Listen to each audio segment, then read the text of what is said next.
Commencez-vous à soupçonner quelqu'un autour de vous à cause de son caractère étrange? Votre instinct vous dit-il de vous éloigner de quelqu'un parce qu'il est méchant? Cherchez-vous des moyens de savoir et de discerner facilement si quelqu'un agit non seulement bizarrement, mais aussi comme un démon? Dans cette vidéo, vous découvrirez les signes d'un démon qui rôde autour de vous ou d'une personne que vous connaissez. Regardez donc jusqu'à la fin, car c'est essentiel à votre bien-être physique et spirituel. Si vous n'avez pas encore aimé cette vidéo et que vous n'avez pas encore souscrit à cette chaîne, n'hésitez pas à le faire. Le monde est plus spirituel que physique. Cependant, beaucoup pensent que tout ce qu'ils voient est tout ce qu'il y a. Vous devez comprendre que la vie elle-même est spirituelle et que votre sécurité physique dépend de votre sécurité spirituelle. Si vous n'avez pas de connexion forte avec le Saint-Esprit, vous êtes la proie de nombreux autres esprits dans le monde. Vous pouvez être utilisé comme proie et même les héberger. Certains comportements que vous observez chez certaines personnes non seulement vous rebutent, mais vous font sourciller. Ils diffèrent des humains normaux dans tout ce qu'ils font, leur façon de manger, leur regard fixe, leur comportement et même leur façon de réagir lorsqu'on leur parle. Presque tout chez eux est alarmant et suspect. Mais alors, comment confirmer ou démêler leur personnalité cachée? Vous savez maintenant pourquoi Dieu vous présente cette vidéo, pour vous aider à discerner les plans de l'ennemi qui vous entoure et à vous protéger des attaques. Voici donc 7 signes qui montrent que toute personne autour de vous est un démon. Numéro 1. Une haine intense envers la personne de Jésus. Il y a des incroyants dans le monde qui ont décidé de ne pas accepter le sacrifice gratuit de Jésus sur la croix pour eux. Ils ont choisi de ne pas croire et d'accepter l'œuvre de substitution que Jésus a accomplie sur la croix. Ils n'ont ni la vie ni la nature de Dieu. Cependant, il existe une nette différence entre les incroyants et les esprits démoniaques. Les esprits démoniaques éprouvent une haine intense envers Jésus. Ils éprouvent de la haine, de la colère, de la douleur et de la fureur à la mention du nom de Jésus, car c'est ce nom qui les a détrônés et soumis dans leur conquête du croyant. L'un des principaux attributs des esprits démoniaques est leur haine et leur aversion pour Jésus, son royaume et tout ce qui le concerne. Cette haine se manifeste non seulement dans leur réaction au nom de Jésus, mais aussi dans leur comportement et leur réaction aux choses qui concernent son royaume. L'Écriture dit dans 1 Jean 4:3. Tout esprit qui ne reconnaît pas Jésus n'est pas de Dieu. C'est l'esprit de l'Antéchrist, dont vous avez appris la venue, et qui est déjà dans le monde. Nous devons éprouver chaque esprit, qu'il vienne de Dieu ou non. Mais le test décisif est que l'esprit de l'Antéchrist ou les esprits démoniaques ne reconnaissent pas Jésus.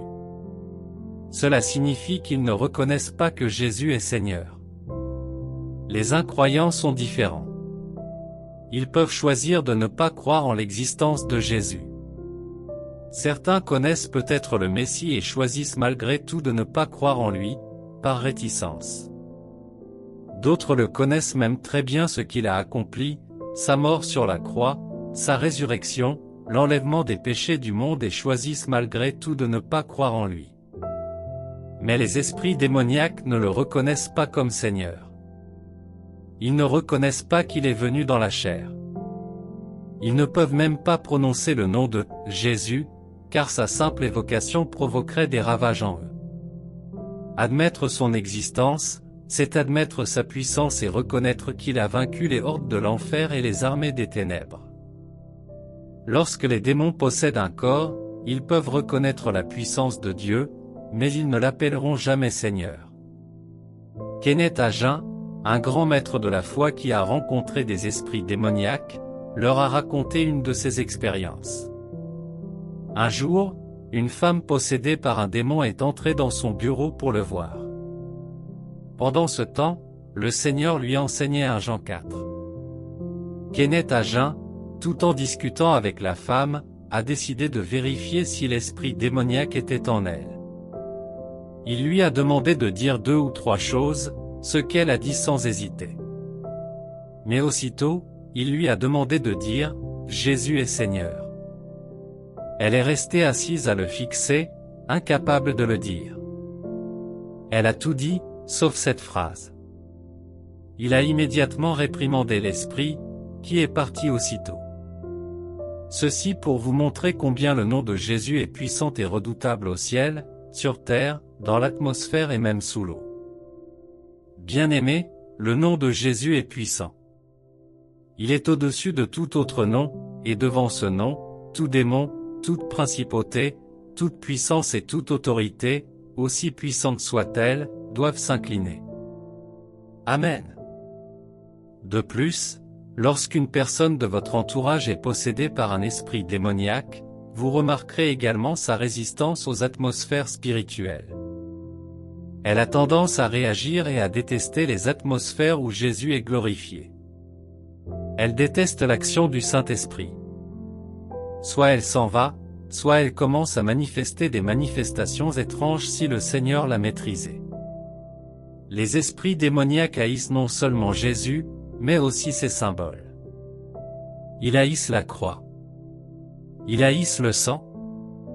Ils haïssent la confession de son nom. Soyez prudents lorsque vous remarquez une haine intense pour le nom et la personne de Jésus-Christ. Il se peut qu'un esprit démoniaque soit en elle ou simplement autour de vous. Et si vous avez véritablement abandonné votre vie à Jésus, vous pouvez commander aux esprits, et ils partiront. Numéro 2, un promoteur des ténèbres. Les esprits démoniaques ne se contentent pas de haïr Jésus et son royaume, ils sont des ouvriers et des promoteurs efficaces du royaume des ténèbres. C'est aussi une différence nette entre un non-croyant ordinaire et quelqu'un qui est habité par un esprit démoniaque, ou qui est lui-même possédé par un esprit démoniaque. Les non-croyants sont comme des gens ordinaires qui cherchent ce qu'ils veulent et sont prêts à tout pour y parvenir. Bien qu'ils puissent parfois paraître méchants et maléfiques par désespoir, ils ne cherchent pas vraiment à propager les plans du diable. Certains le font peut-être sans le savoir, mais ce n'est pas leur seul désir. Cependant, une caractéristique d'un esprit démoniaque est son désir de voir le royaume des ténèbres régner sur la terre. Un esprit démoniaque fera tout pour que le règne des ténèbres soit évident et manifeste. Les esprits démoniaques sont les serviteurs de leur maître, le diable. Et tout comme les anges obéissent aux ordres de Dieu, ils accomplissent ceux du diable. Lorsque les esprits démoniaques incarnent une personne, leur objectif principal est d'utiliser son hôte comme médium pour devenir légitime sur terre et aussi de détruire sa destinée et son but originel. Dieu a créé chaque être humain dans un but précis, et le but et l'obsession du diable sont de détruire la vie de chaque croyant, de le faire douter de Dieu et de le rendre inapte à l'œuvre divine. Il existe différents types d'esprits démoniaques selon leurs actions.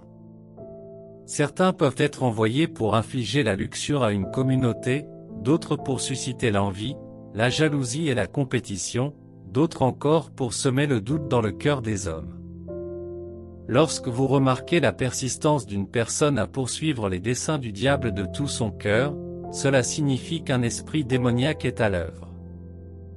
Aussi innocent qu'il puisse paraître en apparence, quiconque se consacre à l'avancement du royaume des ténèbres est l'antéchrist et n'a qu'un seul désir, contrecarrer les plans et les desseins de Dieu. La parole de Dieu dit dans Jean 10h10. Le voleur ne vient que pour voler, égorger et détruire. Moi, je suis venu afin que les hommes aient la vie, et qu'ils l'aient en abondance. Les esprits démoniaques sont envoyés pour accomplir la mission du diable. Ils sont là pour voler, tuer et détruire. Ils viennent gâcher des vies. Ils viennent pour faire avancer les plans de Dieu, mais gloire à Dieu, nous avons la victoire en Jésus-Christ. Même dans ce cas, vous devez fuir de telles personnes. Numéro 3, trait de caractère du diable. Jésus a dit quelque chose à certaines personnes pendant son séjour sur terre dans Jean 8h44. Vous avez pour père le diable, et vous voulez accomplir les désirs de votre père. Il a été meurtrier dès le commencement, il ne se tient pas dans la vérité, car il n'y a pas de vérité en lui. Lorsqu'il ment, il parle sa langue maternelle, car il est menteur et le père du mensonge. Les esprits démoniaques sont soumis à une malédiction, ils doivent manifester leur nature. Jésus a dit dans Matthieu 7h20. Vous les reconnaîtrez à leurs fruits. L'un des moyens les plus efficaces de savoir si une personne de votre entourage est influencée par un esprit démoniaque est d'observer son caractère. Ces personnes ne possèdent rien de bon, mais sont un condensé de traits impies. L'un d'eux est la capacité de mentir sans remords. Elles n'ont pas besoin d'être entraînées à mentir, car c'est leur nature, c'est la langue maternelle du diable, et elles ne peuvent s'empêcher de parler la langue qu'elles comprennent.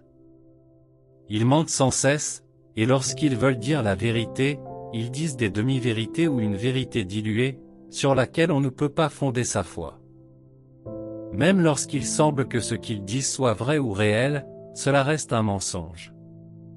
Tout comme un chien ne peut qu'aboyer, le diable ne peut que mentir. Il maîtrise cet art et ne peut s'arrêter, car c'est devenu sa seule façon de s'exprimer, c'est devenu son identité.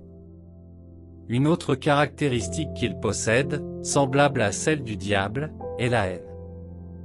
Les esprits démoniaques ne peuvent s'empêcher de haïr le progrès des autres.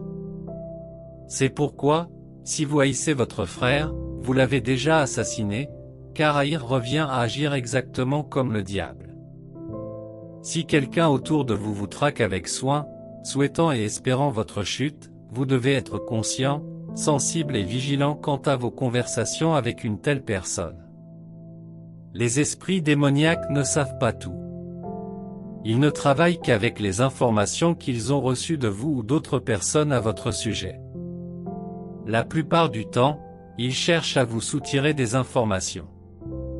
Ils veulent savoir ce que Dieu vous a dit, car ils ne peuvent le savoir que si vous le leur dites. Si quelqu'un critique tout ce que vous faites et pense que rien de bon ne peut sortir de vous, vous devez être vigilant. Ces esprits démoniaques feront tout pour vous abattre. Ils peuvent également utiliser vos proches. En tant que croyant, vous devez avoir une grande sensibilité pour percevoir les opérations du diable autour de vous. Jésus savait par ses paroles que le diable était entré en Simon-Pierre. Cet événement marquant se produit dans Matthieu 16. Au verset 13, Jésus leur demande qui ils pensaient qu'il était. Alors que les autres donnaient des réponses diverses, Pierre dit, « Jésus est le Messie, le Fils de Dieu. » Jésus le bénit aussitôt, reconnaissant la révélation que le Saint-Esprit lui avait faite. Étonnamment, au verset 21 du même chapitre, Jésus commence à parler à ses disciples de la volonté de Dieu pour sa vie. Cependant, Pierre le prend à part et lui dit que rien de tel ne lui arriverait. Cette fois, Jésus ne reconnaît pas la présence du Saint-Esprit dans sa vie. Au lieu de cela, il chasse le diable de Pierre. N'est-il pas étonnant de voir comment le Saint-Esprit peut habiter un homme à un moment donné, tandis qu'un esprit démoniaque prend le dessus l'instant d'après? C'est pourquoi vous devez faire attention à votre entourage, en particulier à votre famille et à vos amis. Ce sont eux qui sont les plus proches et ils peuvent causer les dommages les plus graves si vous êtes surpris à une heure indue. Jésus l'a compris et a donc remporté la victoire. Les esprits démoniaques ne marchent jamais seuls. S'ils sont chassés de leur hôte, ils errent pendant quelques jours et désirent y retourner. Ils inspectent leur hôte et, s'ils constatent que la maison est propre, ils reviennent avec d'autres démons, plus forts qu'eux, afin de prendre possession du corps. Ce sont des poursuivants du mal qui ne cherchent qu'à établir le diable et son royaume. Comme le diable, les esprits démoniaques peuvent planifier leur vengeance pendant des années. Ils ne pardonnent pas et ne font preuve d'aucune pitié. Ces traits doivent être observés attentivement chez les personnes qui vous entourent. Si vous remarquez qu'elles remplissent toutes les conditions, il est conseillé de vous en tenir éloigné et de prier contre elles. Les esprits démoniaques sont animés par la vengeance. Leurs pensées négatives ne cherchent qu'à détruire, et non à améliorer les choses. Ils tuent les choses dès leur plus jeune âge. Ils désirent entraîner les gens vers leur perte. Ils sont également persévérants dans leurs plans de destruction. Ils n'abandonnent jamais leurs plans. Les esprits démoniaques, en tout point, ressemblent à leur maître, le diable. Numéro 4, un savoir obscur et insondable. Un signe à remarquer chez ces personnes est leur accès à un savoir obscur. Elles sont au courant des informations sur le monde des ténèbres. Elles ne disent peut-être pas ce qu'elles savent en détail, mais plus vous les rencontrez, plus vous remarquerez l'étrange savoir qui s'échappe de leurs lèvres. Elles aiment garder ces choses sacrées et secrètes, mais ne peuvent les cacher, car c'est de l'abondance du cœur que la bouche parle. Elles savent des choses qu'un humain normal ignore. Ils connaissent des secrets et des événements du passé, et ont également des points de vue inhabituels sur les choses, généralement différents de la perception qu'en ont les autres. Les esprits démoniaques nourrissent toujours une vision différente des choses et des circonstances. Ce qu'on peut qualifier d'ordinaire est ce qu'ils prennent au sérieux. Après que Dieu eut promis au diable que l'enfant de la femme lui écraserait la tête, il commença à examiner et à rechercher chaque homme issu de la femme. Il captura le cœur de Caïn et l'utilisa pour tuer son frère. Il continua à chercher l'élu et, immédiatement, il remarqua des phénomènes surnaturels entourant la naissance de Jésus-Christ. Son intérêt et son attention furent attirés par lui. Cette qualité du diable est très trompeuse, car il peut aussi apparaître comme un révélateur de secrets ou un interprète de la Bible. Lors de la tentation de Jésus, nous voyons le diable citer des versets bibliques. Nous ne sommes pas obligés de croire tout simplement parce que c'est tiré de la parole de Dieu. Nous devons vérifier et examiner si tout est conforme au message intégral de la Bible et au conseil de Dieu. Les esprits démoniaques peuvent apporter des connaissances obscures à ceux qui cherchent à connaître des choses au-delà du regard humain, et c'est pourquoi la quête de connaissances surnaturelles doit être tempérée par la sagesse. Certains croyants, par désir de savoir et de comprendre, se sont aventurés dans des choses qu'ils n'étaient pas censés lire. C'est la même tentation que le diable a utilisée contre Ève pour l'attirer. Il lui a fait croire que Dieu lui privait quelque chose en lui ordonnant de ne pas manger du fruit. Il a éveillé en elle un désir et lui a dit qu'elle ressemblerait à Dieu si elle le mangeait, distinguant le bien du mal. Elle était déjà comme Dieu, mais le diable lui a vendu une autre idée. Après leur chute et l'ouverture des yeux, ils ont réalisé leur erreur, le diable les avait trompés. C'est un désir noble de savoir, mais ne laissez pas ce désir vous mener à un point de non-retour. Le Saint-Esprit en nous envoie souvent un signal d'alarme dans notre esprit pour nous avertir lorsque nous allons trop loin. Il y a des documents à ne pas lire, ils ne sont pas destinés aux yeux des mortels. Le diable a ouvert cette connaissance pour captiver les gens. La connaissance a un effet sur vous, elle peut vous enchaîner ou vous donner la liberté. Vous n'en avez pas besoin si ce n'est pas le genre de connaissance qui provient d'une révélation divine tirée de la parole de Dieu. Non seulement elle nuira à votre cheminement avec Dieu, mais elle affectera également votre entourage et continuera d'affecter tous ceux qui vous entourent.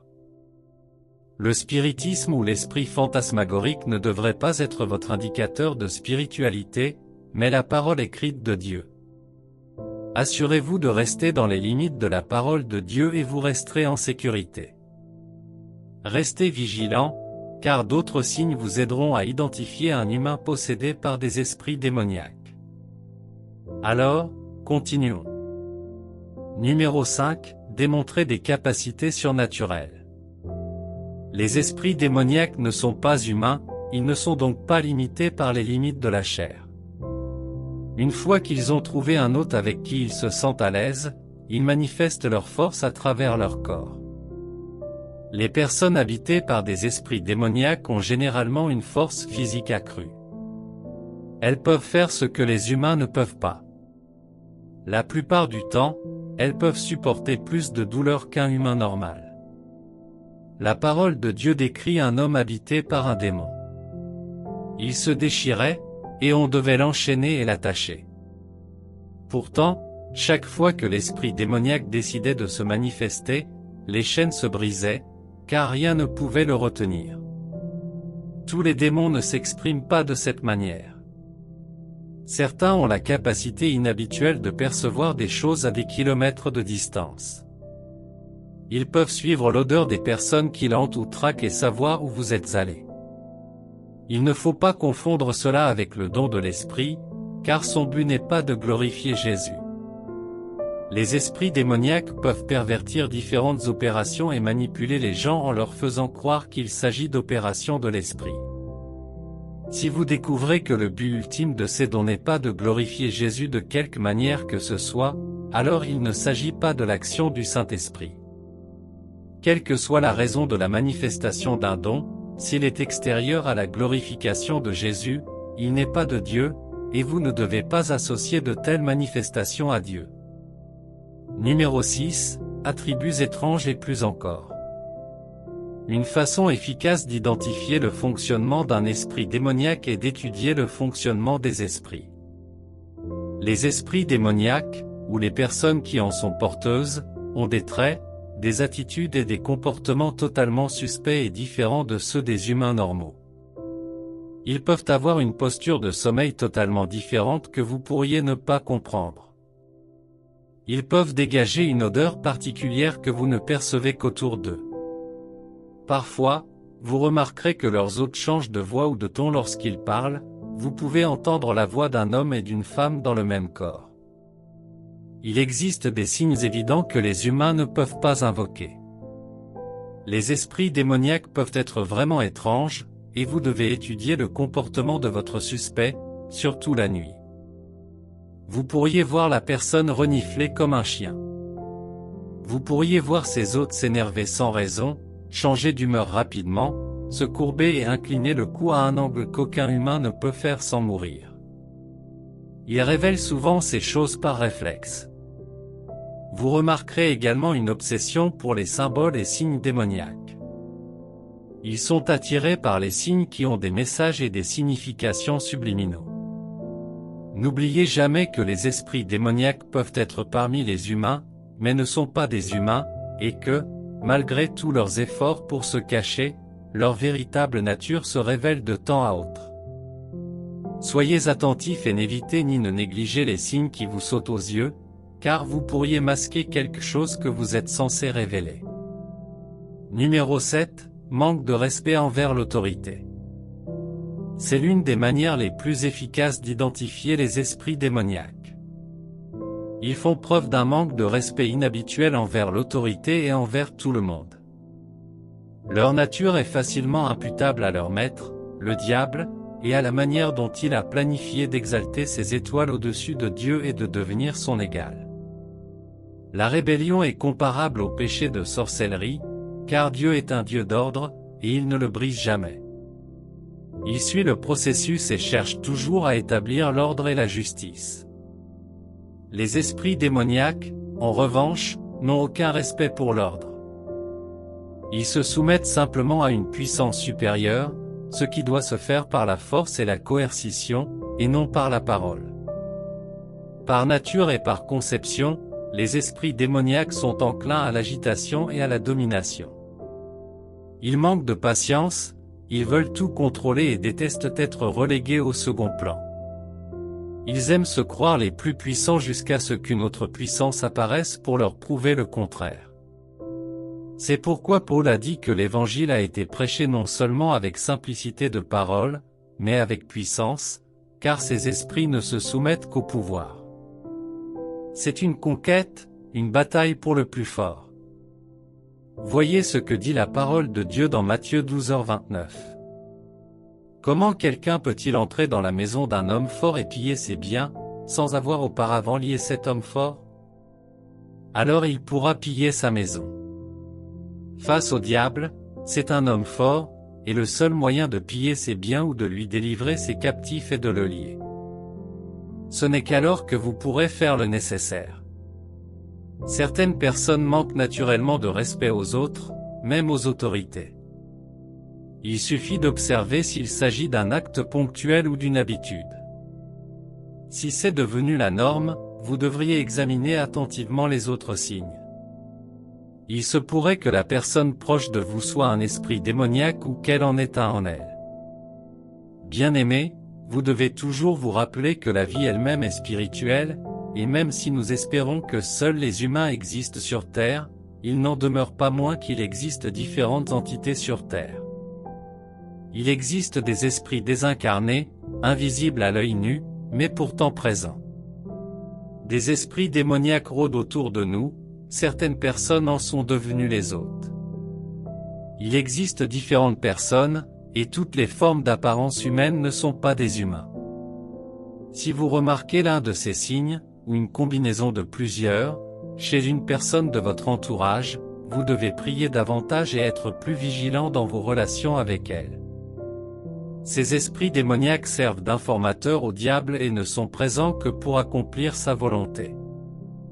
Maintenant que vous êtes conscient de la probabilité de leur présence, il vous suffit d'être attentif aux activités étranges qui se produisent autour de vous et d'agir en conséquence, en priant et en restant vigilant. Vous devez comprendre qu'aucun esprit démoniaque ne se manifeste sans y être envoyé et avoir une mission à accomplir. Ils sont comme des serviteurs contrôlés par un maître. Si vous soupçonnez la présence d'un esprit démoniaque autour de vous, cherchez à comprendre pourquoi il est là, et si vous n'en trouvez aucune, priez suffisamment pour l'empêcher d'agir contre vous. Enfin, bien-aimés, vous devez comprendre que quel que soit l'esprit démoniaque qui vous harcèle, vous, votre famille ou votre entourage, Dieu vous a donné la victoire par Jésus-Christ. Vous avez le dessus, quelle que soit votre situation. Malgré la terreur que suscite l'esprit démoniaque, vous avez été élevé au-dessus de lui. Comme le dit Éphésiens chapitre 1, surtout si vous avez donné votre vie à Jésus, vous devez utiliser la parole de Dieu et la prière pour vaincre ces esprits et revendiquer votre liberté. L'Évangile de Matthieu dit: Le royaume des cieux est violent, et les violents s'en emparent. Cela signifie que les attaques viennent du royaume des ténèbres, mais pour remporter la victoire, ce ne sera pas sans combat, et vous devez être prêt à vous battre pour vos droits et votre domination. Prions. Père Céleste, je te remercie de m'avoir ouvert les yeux pour comprendre les réalités spirituelles et pour être plus conscient de mon environnement. Merci de m'avoir informé de la probabilité d'être surveillé par des esprits démoniaques et de ce qu'ils peuvent faire. Merci de m'avoir révélé leur objectif principal, accomplir la volonté de leur maître, le diable. Je bénis ton nom pour le don du salut et pour m'avoir donné un avantage sur ses forces. Je t'apprécie d'avoir envoyé ton Fils mourir pour mes péchés et faire de moi une nouvelle créature. Merci pour ta vie en moi et pour le Saint-Esprit qui est en moi. Je te suis reconnaissant, Père. Seigneur, je te prie d'ouvrir mes yeux et d'aiguiser ma sensibilité. Aide-moi à ne pas être trop occupé pour ne pas prêter attention aux esprits démoniaques qui m'entourent. Aide-moi à écouter tes encouragements et à savoir quand tu me dis d'éviter certaines personnes. Seigneur Jésus, je te demande ton aide, car je sais que je ne peux pas y arriver seul. Aide-moi, Jésus. Seigneur, je te prie aussi de me séparer, par ta puissance divine, de quiconque a été envoyé par les ténèbres pour détruire ma vie. Tout esprit démoniaque qui habite en quelqu'un qui a été envoyé pour m'observer et veiller attentivement sur moi, je te prie, Seigneur Jésus, de nous séparer. Qu'il y ait une grande disparité entre nous. Ta parole dit que tu es mon bouclier et ma force, et que tu es la force de ma vie. Je ne crains rien, car je sais que tu es avec moi. S'il te plaît, sépare-moi de toute relation qui me lie à ces esprits démoniaques. Donne-moi la force de prier contre leurs agissements dans ma vie. Seigneur Jésus, je suis conscient des bénédictions que tu m'as accordées par le salut, ainsi que de la victoire et de l'autorité que je sais détenir en Jésus-Christ. C'est pourquoi je te prie de m'aider à marcher chaque jour dans cette victoire. Aide-moi à ne pas me laisser dominer par ce que je devrais dominer. Donne-moi le courage de repousser les ténèbres et de les réprimander dans ma vie, ma famille et mon environnement. Aide-moi à comprendre que tu es derrière moi, comme tu l'as promis, et que je n'ai rien à craindre. Seigneur, je m'engage également envers toi. Je prie que, tout comme ces esprits démoniaques ont renoncé à leur volonté pour obéir aux désirs du diable, fasse de moi ta hache de guerre. Fais de moi un instrument et un instrument que tu peux utiliser pour ton royaume. Je ne veux pas seulement être quelqu'un dans ton royaume, je veux être un instrument que tu peux utiliser, un instrument en qui tu peux avoir confiance et que tu peux commander, un instrument qui t'obéira sincèrement et de tout cœur. Je me soumets entièrement à toi et je prie que tu me trouves un instrument digne. Équipe-moi pour ton œuvre et fortifie-moi dans tous les domaines. Accorde-moi la grâce et aide-moi à te représenter. Donne-moi la force intérieure. Que ma vie soit conforme à tes visions. Je veux accomplir tes désirs et te plaire. Au nom de Jésus, j'ai prié. Amen. Merci d'avoir regardé cette vidéo. Si ce message a été une bénédiction pour vous, n'hésitez pas à aimer et à vous abonner. À la prochaine.